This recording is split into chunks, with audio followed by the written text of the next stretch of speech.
On this episode of Super Strategy Time, we're gonna talk to some guy with a really nice camera about something. I don't know. What did you want to know? What did you want to know about? And I'd like to know how to get more clients. I'd like to know how to get more clients, please, sir. Sir. Hello, sir. Hello. Sir. Yeah. Sir, I would like to know how to get more clients.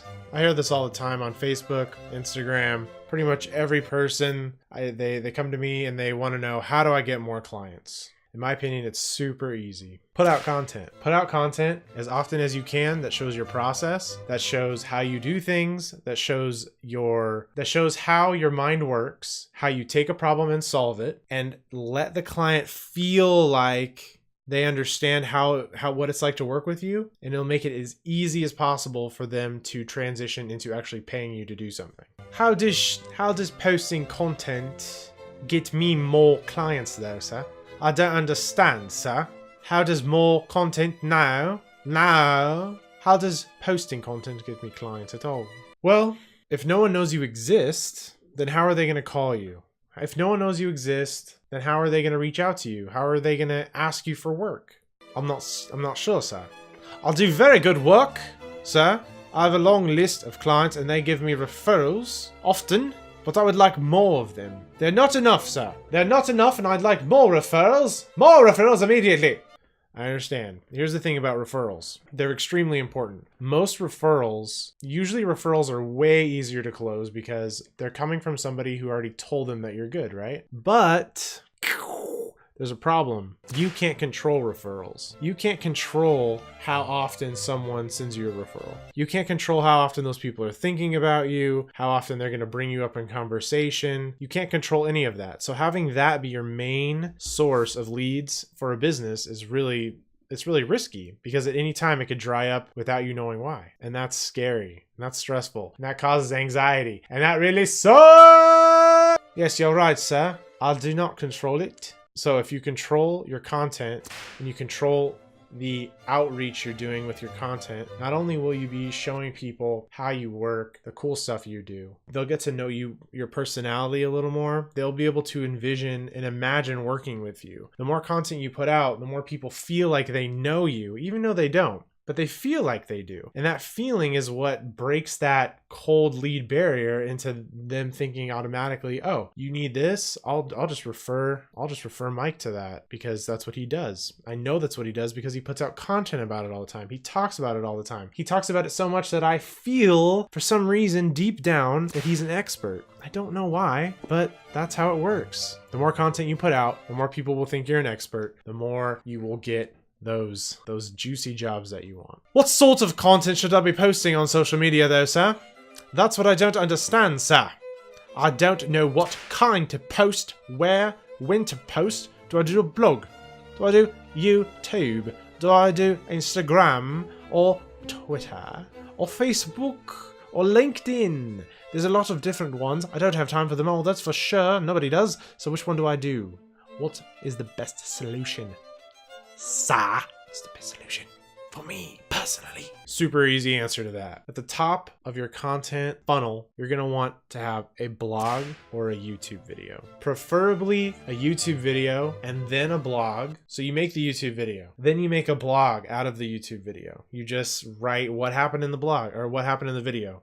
Easy. Then you take chunks of that video into minute little segments. You take the video, you chop it down to like a trailer, and you post that on Facebook natively. Don't link it from YouTube. Put it directly onto Facebook, because when you put content directly onto Facebook, Facebook likes it. When you put links on Facebook that links outside of Facebook, takes people away from Facebook, Facebook does not like that. So post it natively to the platform. Same thing with Twitter, same thing with LinkedIn, same thing with Instagram. So you're going to want to make a square video for Instagram, do the same thing. Now for LinkedIn, you do the same exact thing. You post your video to LinkedIn, but on the very first frame of the video, you want to put your thumbnail, because that's going to be the thumbnail that shows up on LinkedIn. That's how you choose the LinkedIn thumbnail.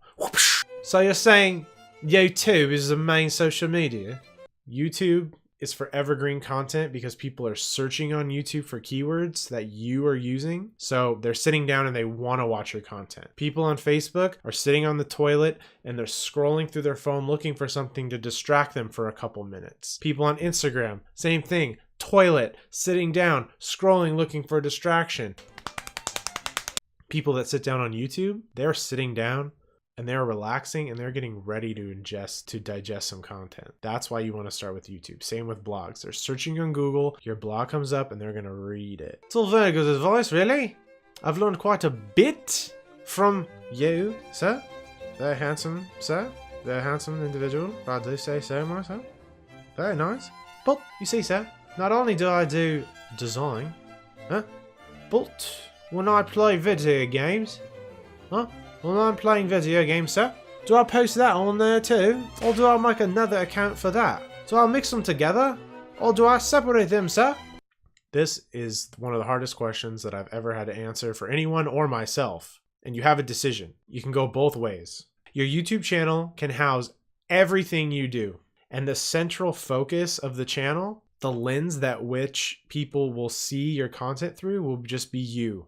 You're the lens. It's about you. You're the personality. You're the person that people are coming there to see. Now, doing that is much slower to grow. It's much harder to find the true fans for that because they have to get to know you, right? They're not just coming for a topic. Channels that are focused around a singular topic like just design or just typography or just web design or just UX design, those channels grow much faster because the content that comes out of them is expected. People expect it to come out. So when you subscribe, you see one UX video, you say this was awesome, subscribe, and then the next video comes out is a video game, that person may be put off by that and they may unsubscribe. They may bail. But if that person is also into video games, now you've made this double connection with this person. Now you're a UX designer and a gamer along with this audience member. And now your relationship with your viewer is much deeper. Now they think that they know you a little bit better because you do something that they do, which is interesting. So 2 lines of thought. Personally, I'm going to try to put it all into one thing right now. And I hope that the central focus is just going to be, me. Hopefully people just like listening to me ramble on and on. That's going to be my personal focus. So I hope it works. We'll see. Thank you, sir. This was highly educational. I've learned quite a bit. I love this. I just love being on this show. It's really nice. It's really good. And I don't think I have any more questions. I think that's it, sir. So I think we'll call it here. We'll call it a day. And this will be this episode.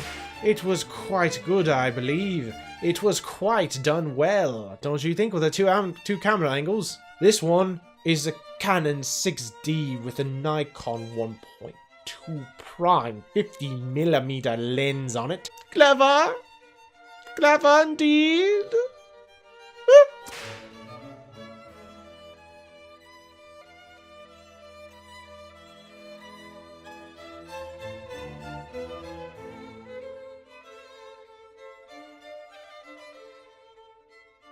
I'm yawning, bye! I'm yawning! This is some quality shit right here.